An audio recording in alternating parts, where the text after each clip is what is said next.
오늘 시간에 함께 말씀을 나눌 것은 누가복음 15장에 있는 말씀이고요. 아버지의 집으로 라고 하는 그런 제목으로 오늘 말씀 나누겠습니다.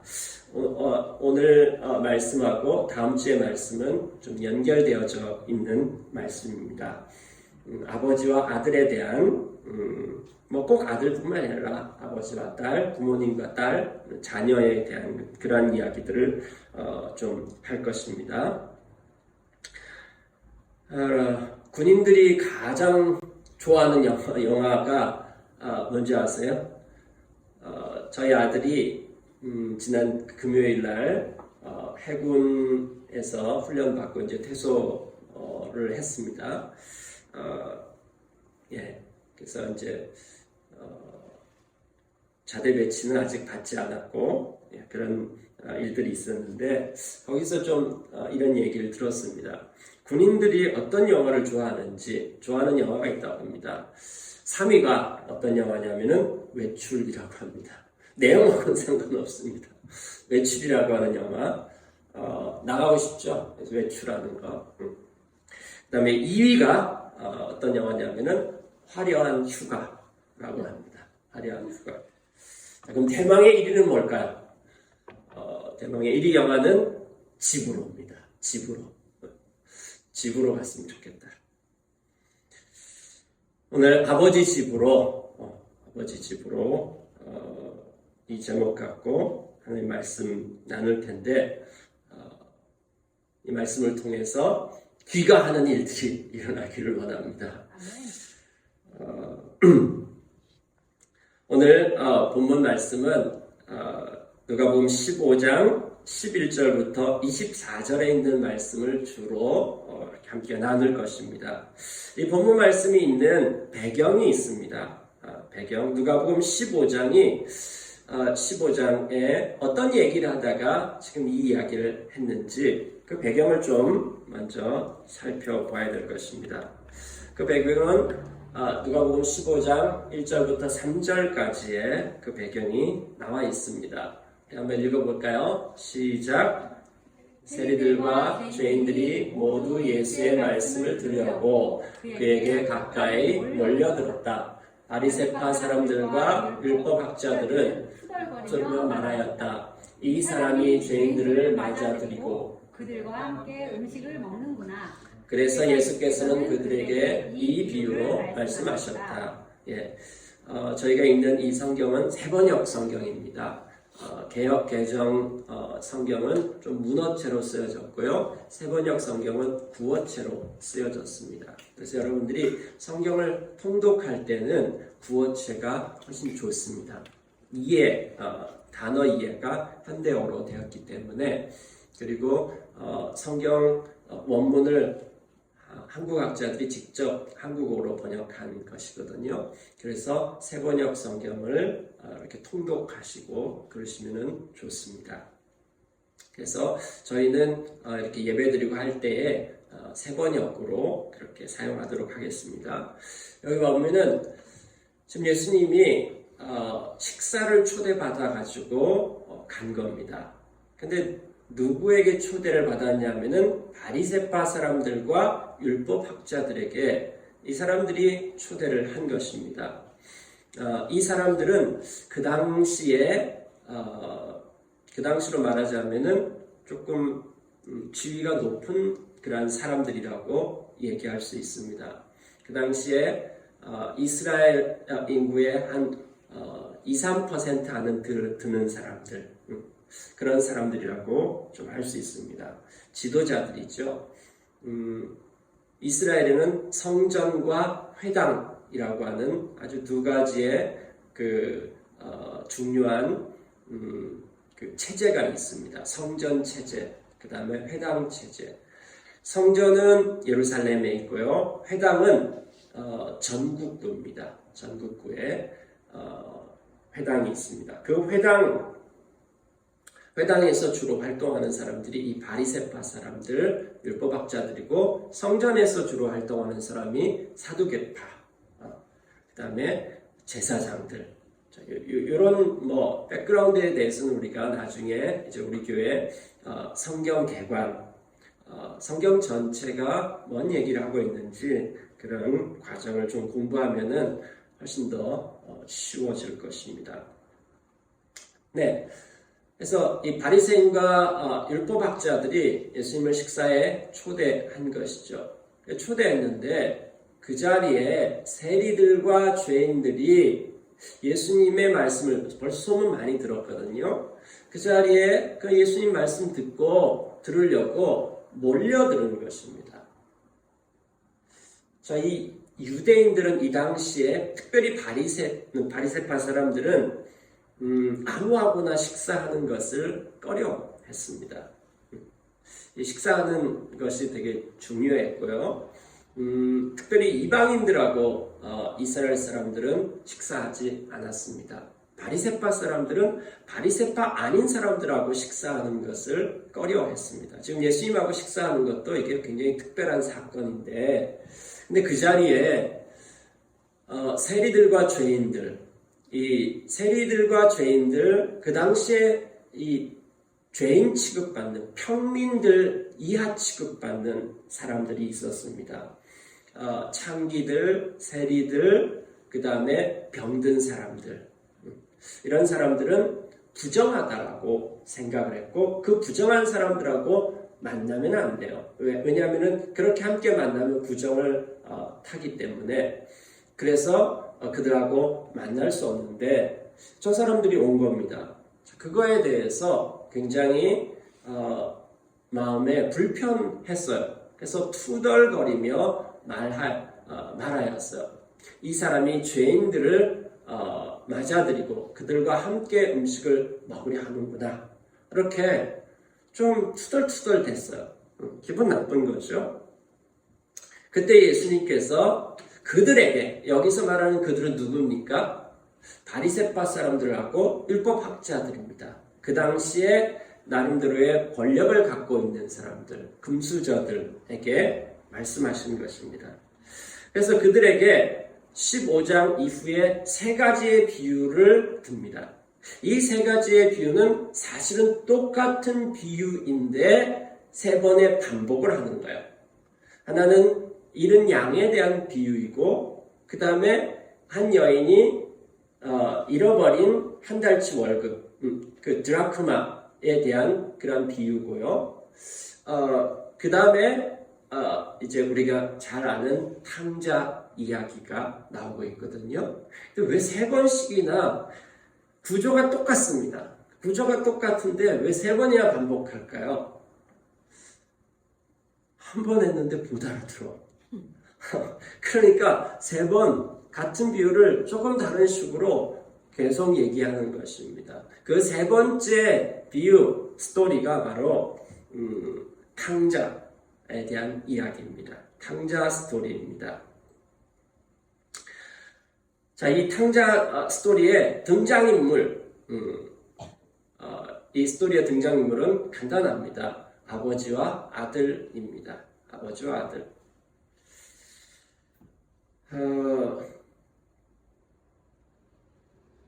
11절부터 24절까지는 주로 둘째 아들에 대한 이야기고, 그 다음에 21절부터 32절까지는 첫째 아들하고 관련된 이야기입니다.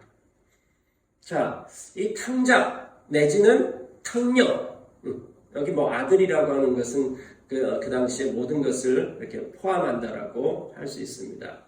남자 아들뿐만 아니라 다 포함되는 이야기입니다. 자, 탕자 내지는 탕녀의 스토리, 비유. 자, 이 스토리 안에는 아주 반전의 반전을 낳는 그런 스토리 라인이 있습니다. 그런 것들이 뭔지 좀 봐보도록 하죠. 먼저 이 스토리에서 아들 파트를 좀 한번 봐보죠. 이 아들에 대한 것들이 어떻게 묘사되었는지, 이 아들이 어떤 아들인지 한번 봐보죠. 자, 11절에 봐보니까 어떤 사람에게 두 아들이 있었다라고 그렇게 이야기합니다. 한 아버지에게 두 아들이 있었어요. 근데 그 중에 둘째 아들이 아버지에게 말하기를, 아버지, 재산 가운데서 내게 돌아올 몫을 주십시오. 이렇게 요구하는 것입니다. 자, 이게 되게 무례한 요구고 행동인 거죠.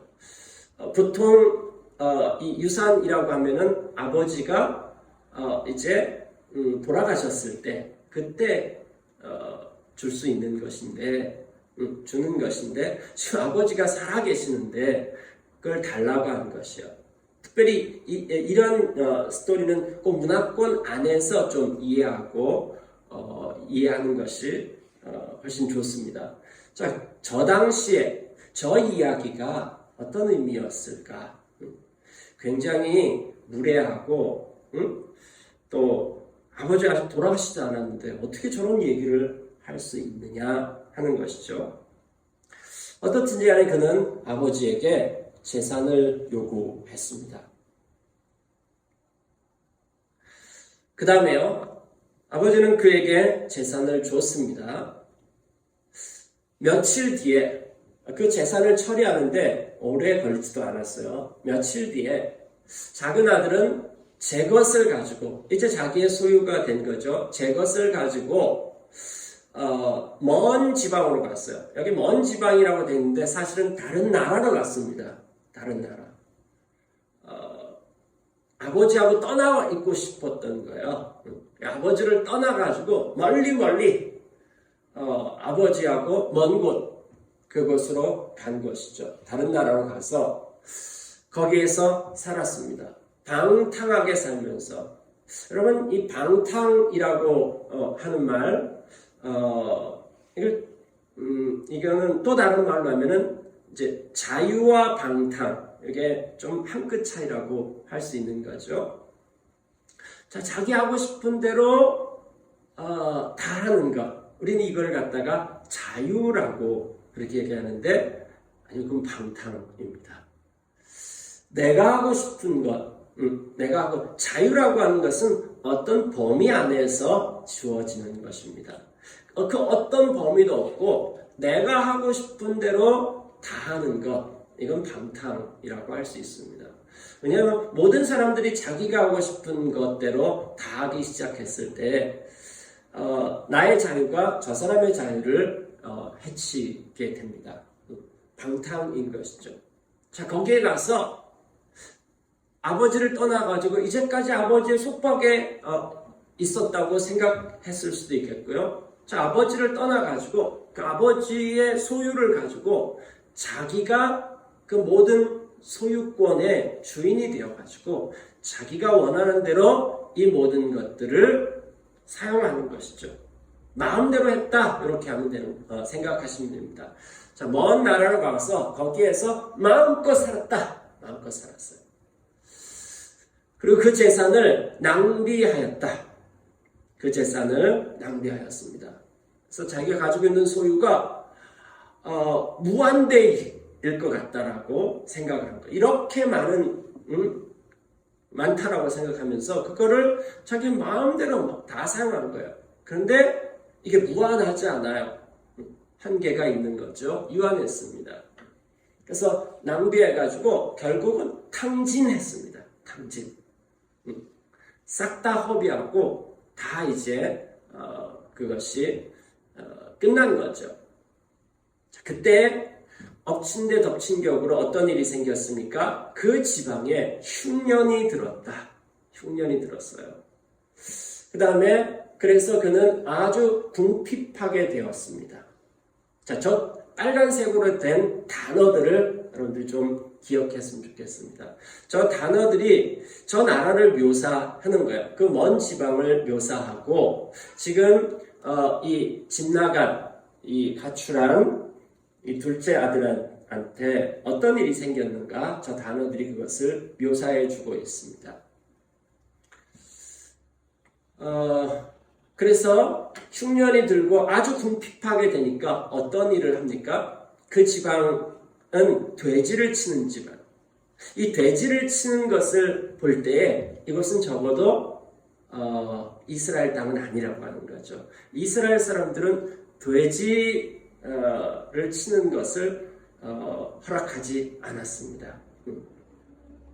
돼지고기도 먹지 않고요. 그렇기 때문에 이것은 외국이다라고 하는, 다른 나라다라고 하는 것을 알 수 있는 것이죠. 그런데 이 이스라엘 사람들이 가장 혐오스럽게 여기는 그 돼지 치는 일을 하고 있는 것입니다.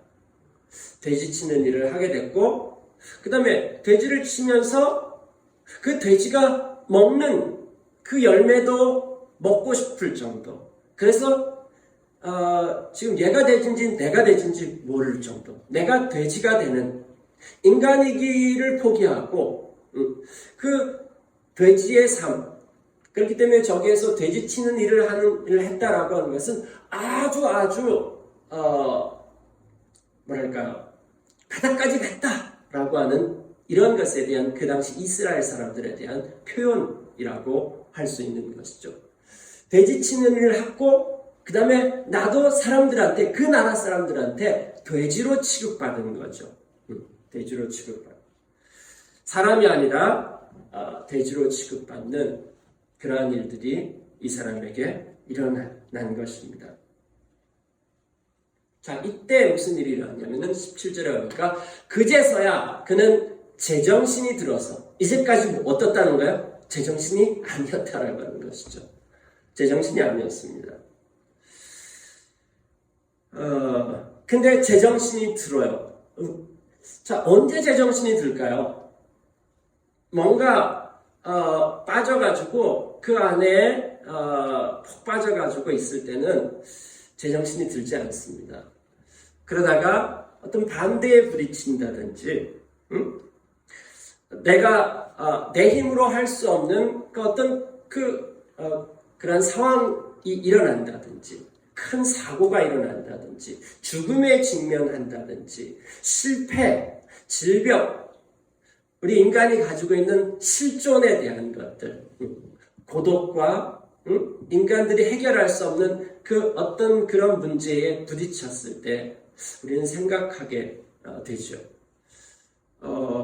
저희 아들 얘기, 오늘 이제 제목도 그러니까 아들 얘기를 좀 할게요. 몇 번 나올 텐데, 아주 어렸을 때 이제 중국에 갔기 때문에 우리 아이들이 한국어 실력이 많이 모자랍니다.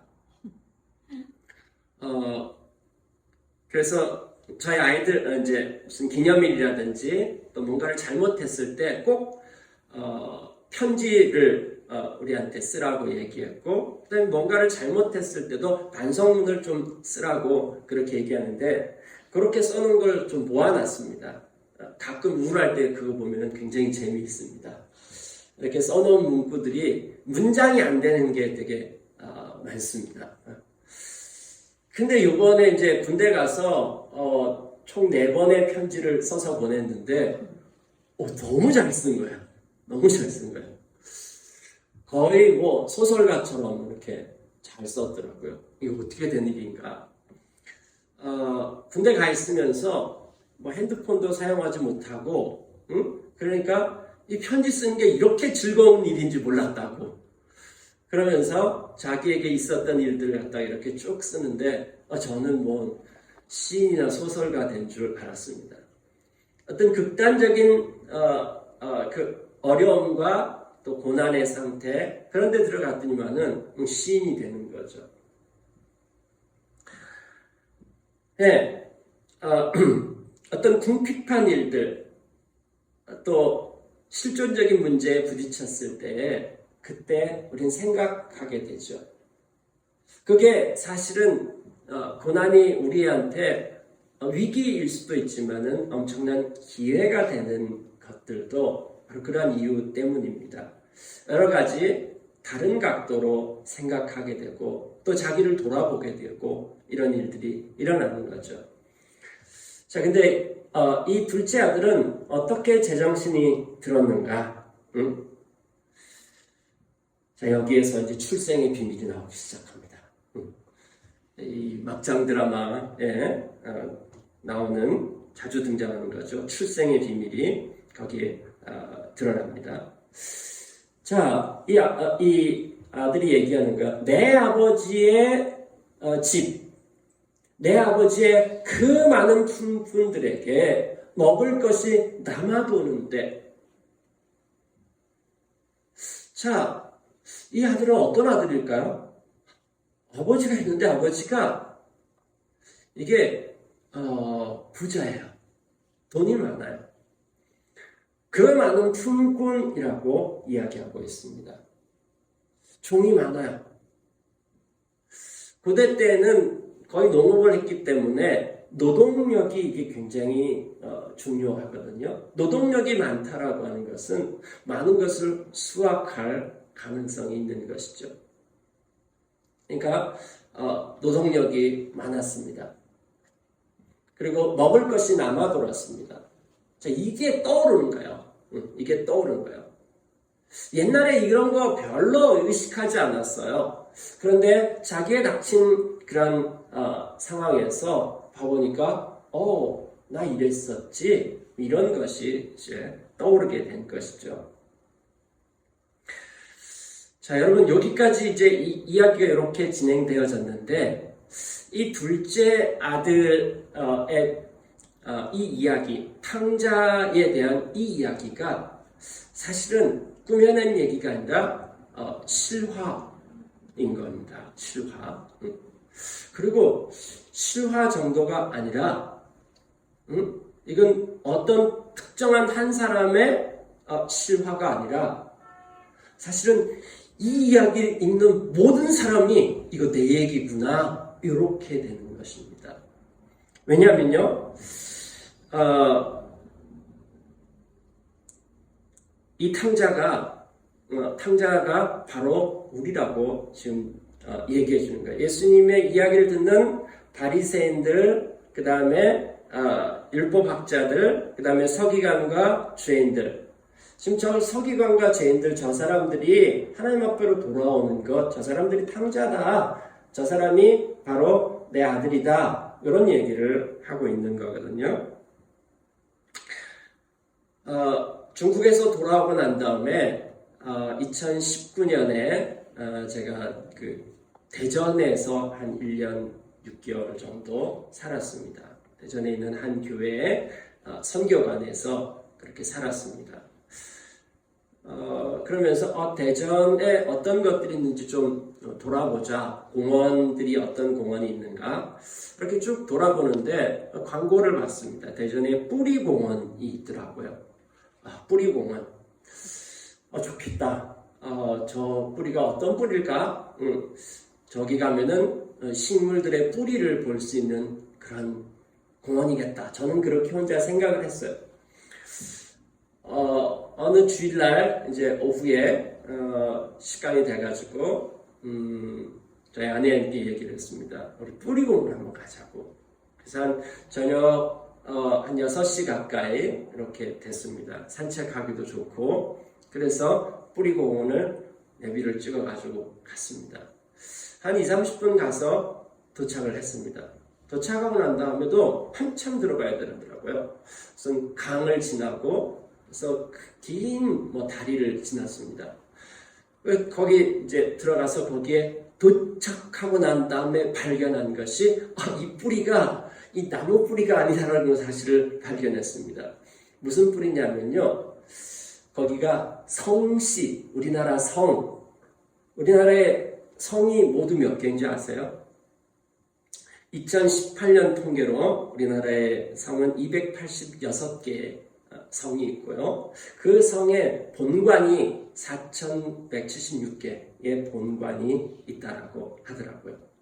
그러니까 거기에는 우리나라 성씨, 박씨성, 김씨성, 이씨성, 이런 성씨들을 다 모아 놓은 것입니다. 족보 박물관이 있고요.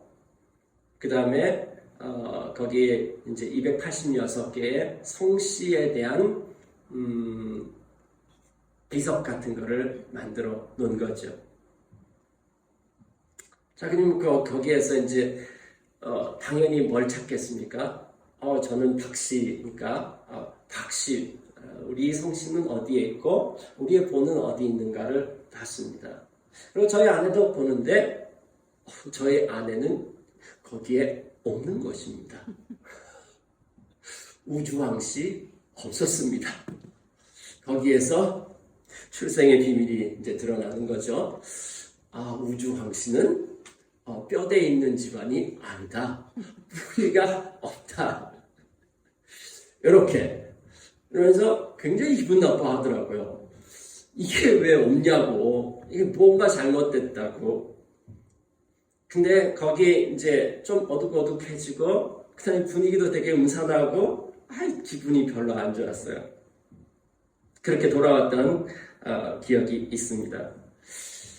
이 뿌리라고 하는 거, 이제 그래서 사람들을 이렇게 얘기할 때 뼈대 있는 집안이다, 뿌리가 있는 집안이다, 근본 있는 집안이다, 뭐 이런 얘기를 많이 하죠. 자, 여러분에겐 족보가 있습니까? 여기까지 얘기하면 안 되죠. 우주왕씨, 그 뒷이야기. 저 우주왕씨가 어떻게 된 것인가? 전주 와서 알게 됐습니다. 저 우주가, 이 전 세계에 온 우주가 아니다라고 하는 것을 알게 됐습니다. 우주라고 하는 말이, 여기 전주의 봉동의 옛 이름이 우주고, 그 다음에 그게 장수왕씨에서 가지쳐서 나온 것을 알게 됐습니다. 그게 우주왕씨입니다. 여기에 우주왕씨들이 굉장히 많습니다. 뼈대 있는 집안입니다. 자, 그런데요, 더 놀라운 비밀을 좀 말씀드리겠습니다. 누가복음 3장에 보면 예수님의 족보가 나와요. 예수님은 어떤 뿌리가 있는지 우리 한번 읽어볼까요? 23절, 24절, 그리고 좀 뛰어넘어가지고 38절 시작. 예수께서 활동을 시작하실 때 그는 30살쯤이었다. 그는 사람들이 생각하기로는 요셉의 아들이었다. 요셉은 엘리의 아들이요, 그 윗대로 거슬러 올라가면 에노스, 셋, 아담에게 이르는데 아담은 하나님의 아들이다. 네, 지금 예수님의 족보의 뿌리를 막 그 윗대로 올라가는데 누가 나와요? 하나님.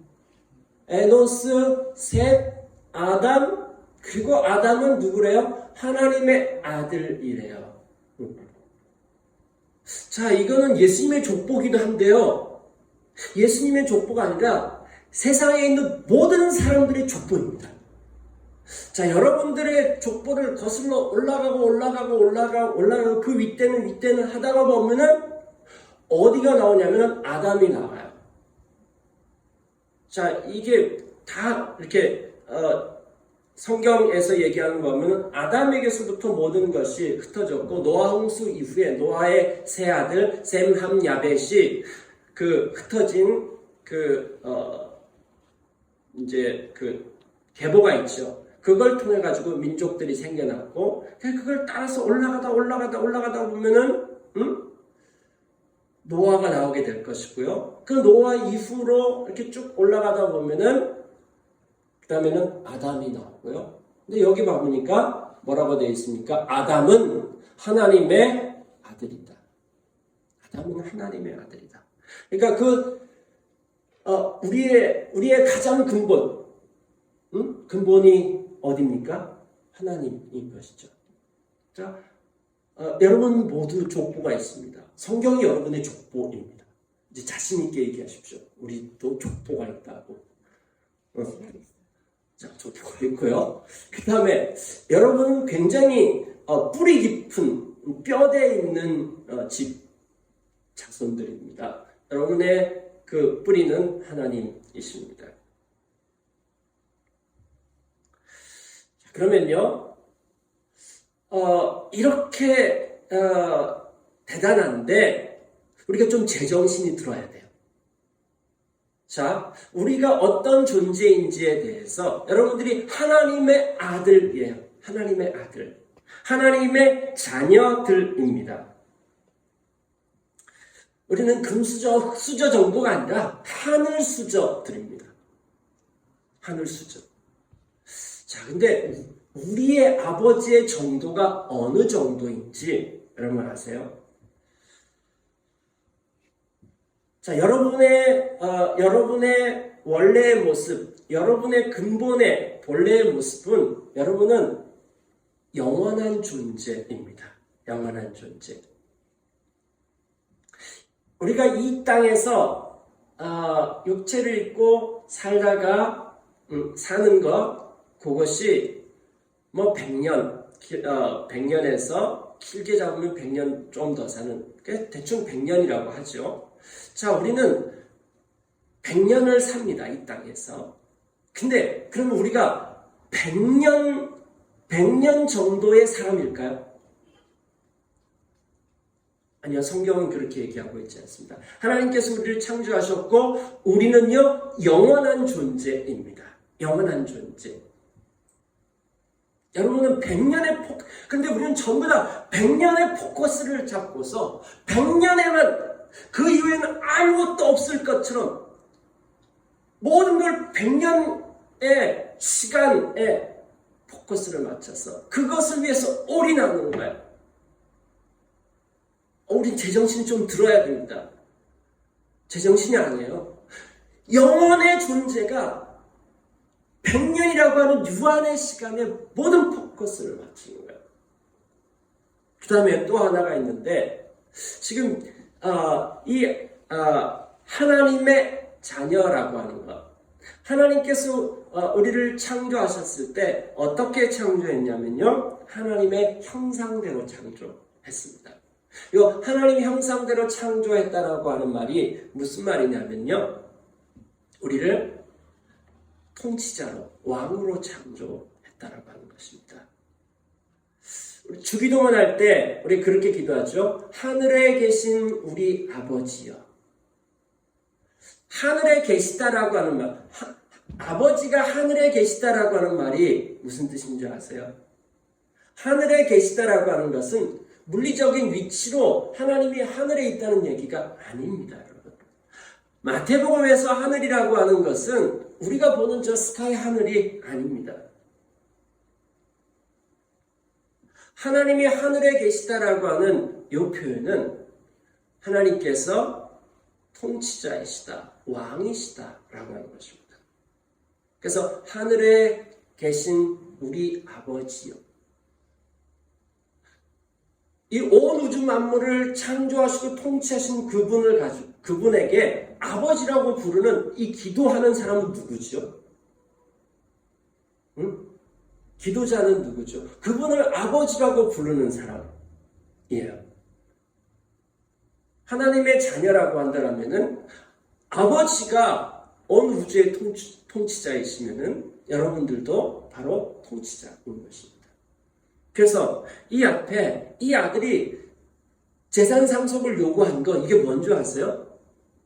하나님께서 인간을 만드실 때 이 모든 것에 대한 통치권을 우리에게 맡기셨어요.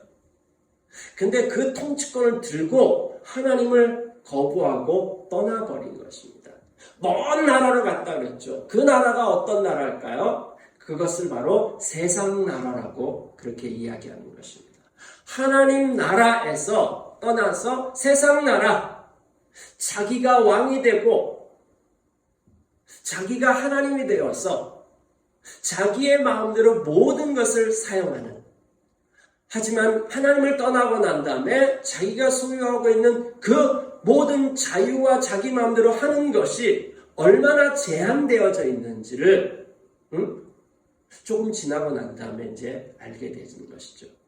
자기가 모든 걸 다 할 수 있을 것 같아요. 젊어요. 그 다음에 소유가 있어요. 권력이 있어요. 그래서 모든 걸 다 할 수 있을 것 같은데 어떤 인간이 해결할 수 없는 실존 앞에서 그제서야 자기의 초라함과 연약함과 나약함과 이걸 발견하기 시작하는 것이죠. 자, 이런 것들을 통해서 그때 제정신이 들면은 좋습니다. 그때서라도 제정신이 들기 시작하면 이 둘째 아들은 그런 모든 상황에서 제정신이 들기 시작했어요. 내가 누군지에 대해서 생각하기 시작한 것입니다. 그래서 그는 결심을 하게 되는 것이죠. 돌아가자. 아버지의 집으로 돌아가자. 그러면서 무슨 생각을 합니까? 혼자 또 생각을 하는 것이죠. 뭐라고 생각합니까?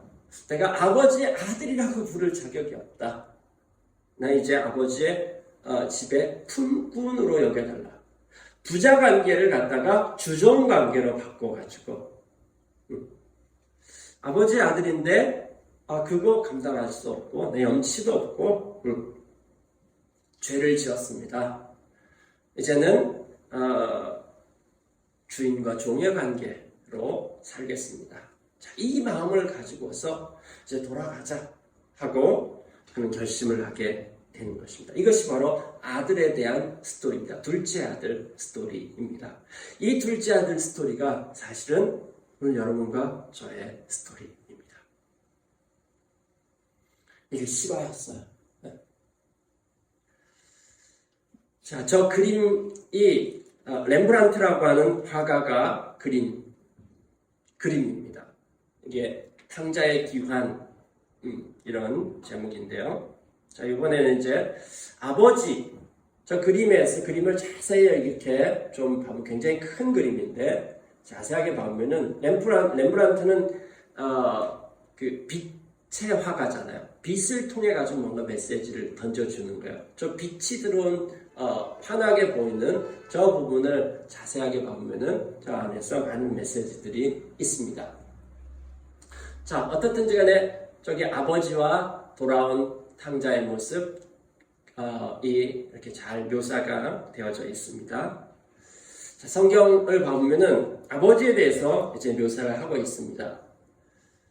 한번 다 같이 읽도록 하겠습니다. 시작. 그가 아직도 먼 거리에 있는데 그의 아버지가 그를 보고 측은히 여겨서 달려가 그의 목을 껴안고 입을 맞췄다. 아들이 아버지에게 말하였다. 아버지, 내가 하늘과 아버지 앞에 죄를 지었습니다. 이제부터 나는 아버지의 아들이라고 불릴 자격이 없습니다. 네. 자, 이제 돌아가서 집으로 돌아가는데 돌아갈 때 어떻겠습니까? 이게 마음이 어떻겠습니까? 쉽지 않겠죠? 네, 쉽지 않아요. 이제 돌아가는데 마을 어구까지 갔는데 어떻게 돌아가겠습니까? 뭐 당당하게 이렇게 들어갔겠습니까? 되게 쭈뼛쭈뼛하면서 고뇌를 하면서 이제 어떡하지? 뭐 이렇게 하는데 저 아버지가 그의 아들을 보았어요. 그거 어떻게 봤을까요? 저기 와보니까 먼 거리에 있었어요. 자, 먼저는 집 바깥에 나와 있었다는 소리고요. 자, 집 바깥에 나와 있었는데 우연하게 보게 된 것일까요?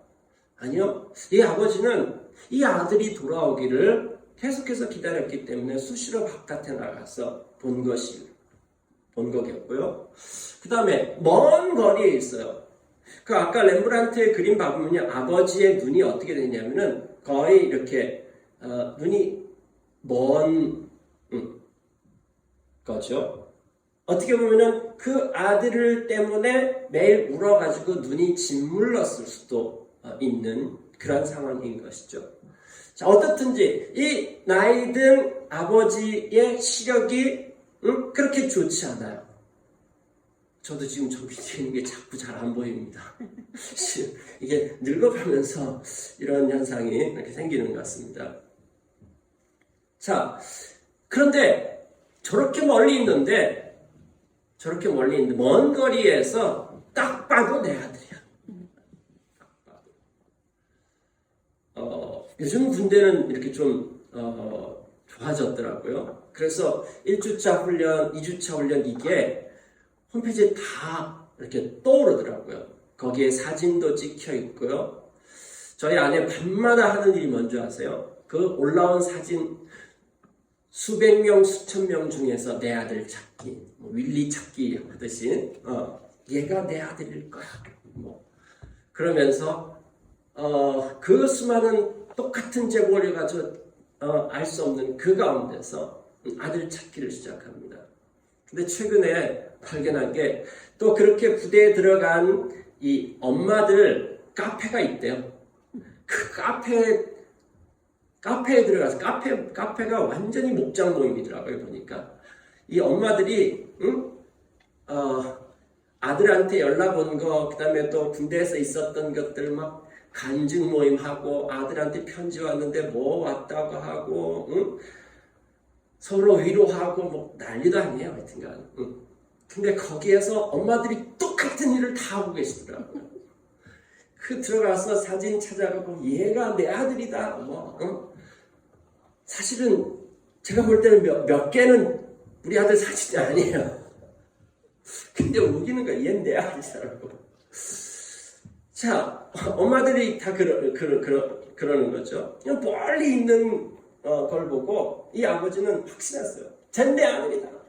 쟨 내 아들이다. 봤어요. 보고 난 다음에 어떻게 했어요?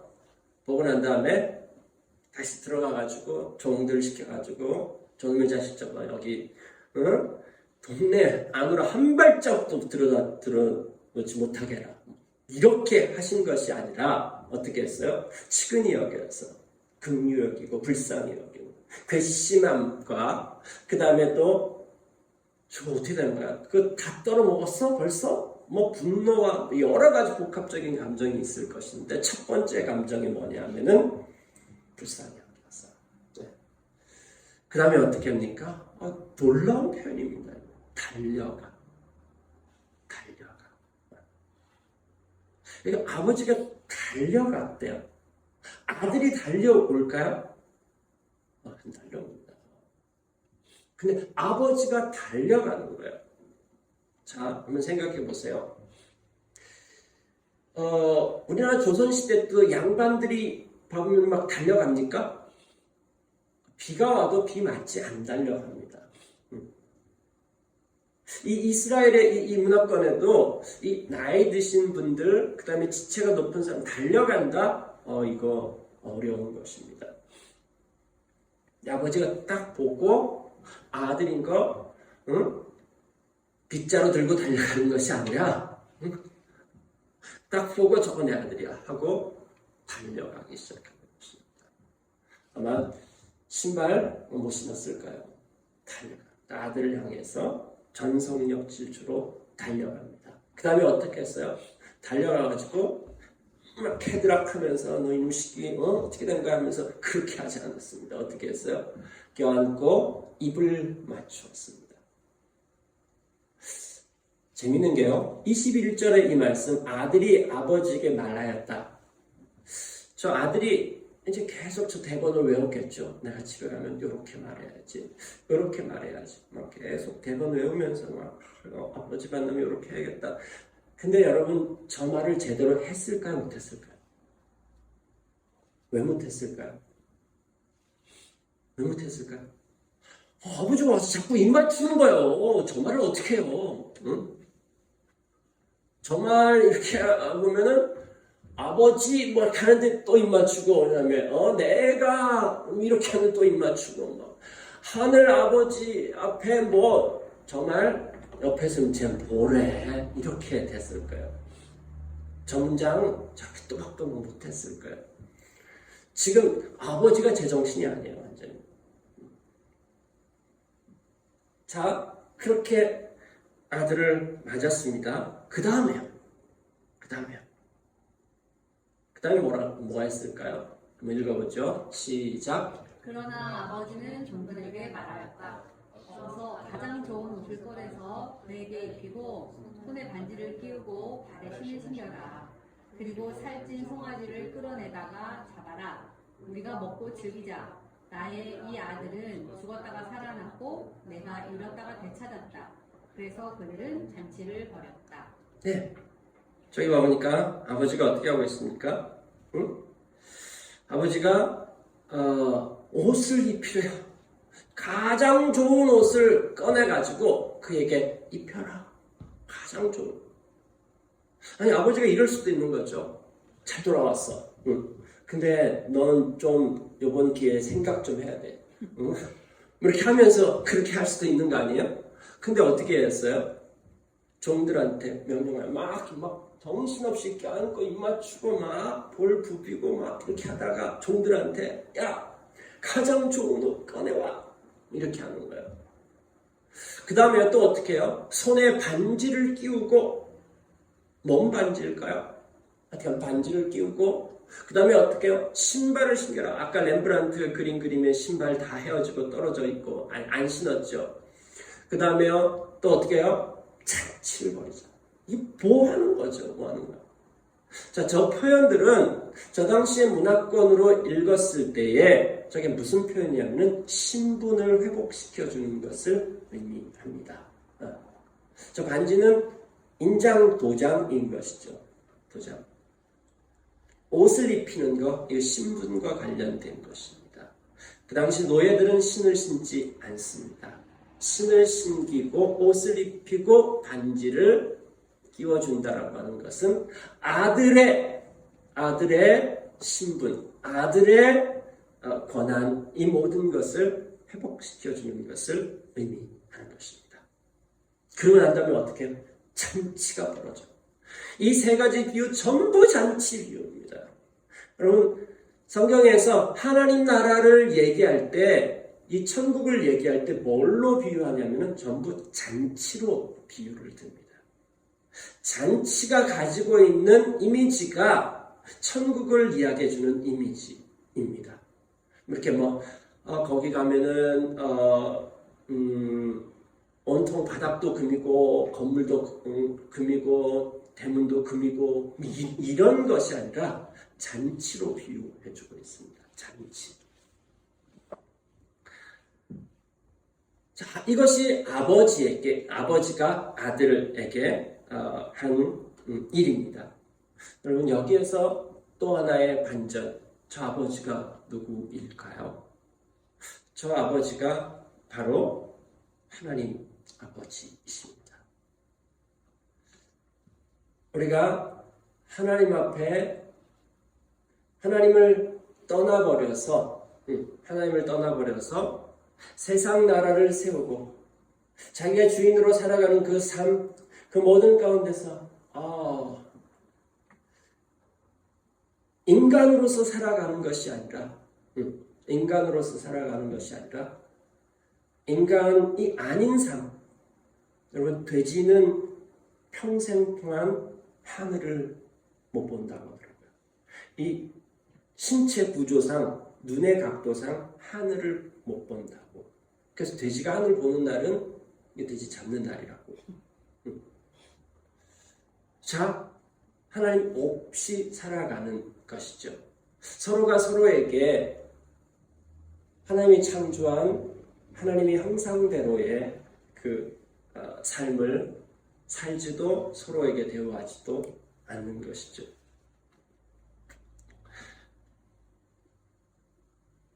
자, 이 가운데서 우리가 하나님 앞에 돌아오려고 했을 때 하나님은 우리는 그걸 강제로 하지 않으시고 계속해서 기다리고 있는 것입니다. 자, 이 기다리는데 그냥 수동적으로 기다렸느냐? 아닙니다. 거기에 대한 엄청난 반전은 다음 주에 할 거고요. 오늘은 그 얘기는 하지 않겠습니다. 자, 이 하나님이 우리를 그렇게 기다리고 또 우리를 향해서 하나님이 달려오셔. 그리고 우리를 껴안으시고 그 다음에 우리에게 모든 걸 다 회복시켜 주시는 것입니다. 여러분, 그거 아세요? 하나님 우리를 갖다가 회복시켰는데 뭘 다시 주시는지 아세요? 손에 반지를 다시 끼워주셔요. 이 하나님의 자녀의 신분을 회복시켜 주셔요. 하나님께 세상을 창조하시고 이 모든 우주 만물의 통치권을 맡기신 그 하나님께서 우리에게 다시금 그 통치권 회복시켜 주십니다. 그게 바로 일어난 일입니다. 여러분들은 그 정도 사이즈의 사람인 것입니다. 근데 이 하나님께서 우리의 아버지시다라고 하는 것이죠. 우리의 아버지. 이 하나님 아버지를 우리는 여호와 하나님이라고 그렇게 이야기합니다. 여러분, 여호와라고 하는 말의 뜻이 뭔지 아세요? 여호와라고 하는 저 말의 뜻은 I am입니다. I am. 출애굽기 3장에 처음 이 단어가 등장합니다. 나중에 이 여호와라고 하는 그것도 다시 한번 얘기할 기회가 있습니다. 오늘은 그냥 짤막하게 지나쳐 갈게요.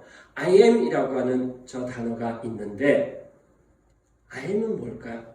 나는 스스로 있는 자다라고 이야기하는데 그게 바로 여호와라고 하는 것인데 내가 스스로 있다라고 하는 I am이라고 하면 난 존재한다라고 이렇게 얘기하는데 그걸 갖다가 히브리어죠. 성경이 맨 처음에 쓰여졌을 때 히브리어이기 때문에 히브리어로 하면은 히브리어의 비동사는 완료형과 미완료형 두 가지밖에 없습니다. 영어처럼 과거, 현재, 미래가 있는 것이 아니라 완료냐 미완료냐. 그때 저 I am은 뭐냐면 여호와라고 하는 말은 미완료다. 나는 미완료다. 이런 말입니다. 미완료라고 하는 말은 뭐냐면 지금 완료하지 않은 상태, 계속되는 동작의 상태. 그러니까 나는 지금 일하고 있다. 나는 지금 활동하고 있다라고 하는 뜻입니다. 그럼 하나님이 나는 지금 일하고 있고 나는 지금 뭔가를 계속 행동하고 있다라고 하는 것인데 그 행동이 무엇이냐? 그거에 대한 힌트가 뭡니까? 나는 아브라함의 하나님이요 이삭의 하나님이요 야곱의 하나님이다라고 이야기하는 것입니다. 그게 뭐냐면은 하나님이 아브라함하고 언약을 맺었어요. 이삭하고 언약을 맺었고요. 야곱하고 언약을 맺었고요. 지금 400년이 지나가지고 애굽에서 바로왕한테 붙잡혀 있는 이 상태에서 그들을 건져 오시면서 하나님 누구십니까라고 했을 때 나 여호와야라고 하는 것입니다. 난 지금 일하고 있어. 니네들이 닥친 상황이 절망과 끝이 아니야. 무슨 말이죠? 하나님께서 아브라함하고 한 언약. 나는 지금 그 언약을 아브라함 죽고 이삭 죽고 야곱 죽었지만은 나는 그 언약을 지금 계속 지키고 있어. 그 언약에 대해서 난 신실해. 하나님께서 언약에 신실하신 하나님이다라고 하는 표현이 바로 여호와라고 하는 표현인 것입니다. 하나님이 약속하신 것에 대해서 신실하게 지금 일하고 계셔요. 끝난 상태가 아니에요. 절망의 상태가 아니에요. 그것을 계속해서 일하고 있는 것입니다. 하나님 반드시 그것을 이루실 것입니다. 결국은 그들을 찾아오셔서 애굽에서 그들을 건져내셨고 또 그들을 이끌어내셨습니다. 근데 저 여호와라고 하는 표현이 신약 성경에 다시금 탁 등장을 합니다. 어디에서 등장하냐면요. 요한복음 전체를 가보면 요한복음의 구조는 7가지의 나는 뭐뭐이다 라고 하는 구조로 되어져 있습니다. 예수님이 자기 자신을 소개하는데 에고 에이미 나는 뭐뭐이다. 요 에고 에이미를 히브리어로 번역하면 여호와라고 하는 뜻입니다. 예수님이 7번 나는 뭐뭐이다. 나는 뭐뭐이다. 나는 길이요 진리요 생명이다. 나는 생명의 떡이다. 나는 세상의 빛이다. 라고 나는 뭐뭐이다 라고 얘기할 때에 예수님이 지금 자기 자신을 커밍하고 있는데 그게 뭐냐면 나 여호와야. 나 여호와야. 이스라엘이 그 중간에 망했어요. 끝난 것 같아요. 아니야 끝났어. 나는 여전히 그 일을 성취하시는 여호와야. 내가 이 땅에 온 것은 바로 그 일을 하기 위해서 왔어 라고 이야기하는 것이죠. 예수님이 내가 바로 여호와야. 너희들은 잊어버릴지 모르겠지만 나는 지금 계속 그 일을 하고 있어 라고 하는 것이죠. 하나님께서는 여호와 하나님이십니다. 그 하나님께서 우리를 기다리시고 우리를 향해서 달려오시고 다시금 우리를 회복시키는 것입니다. 여러분 알고 보니까 여러분은 어느 정도의 사람들이냐면 여러분은 금수저도 흙수저도 아닙니다. 그거 금수저로 살아봤자 100년, 흙수저로 살아봤자 100년입니다. 아니요, 여러분의 출생의 비밀은 그것보다 훨씬 더 대단한 것입니다. 여러분은요 하늘 수저고 여러분은 하나님의 자녀이고 여러분이 돌아가야 될 것은 하나님 나라인 것입니다. 하나님 그렇게 여러분을 창조하셨습니다. 제정신이 든다라면 이제 우리가 집으로 돌아갔으면 좋겠습니다. 함께 기도하시겠습니다.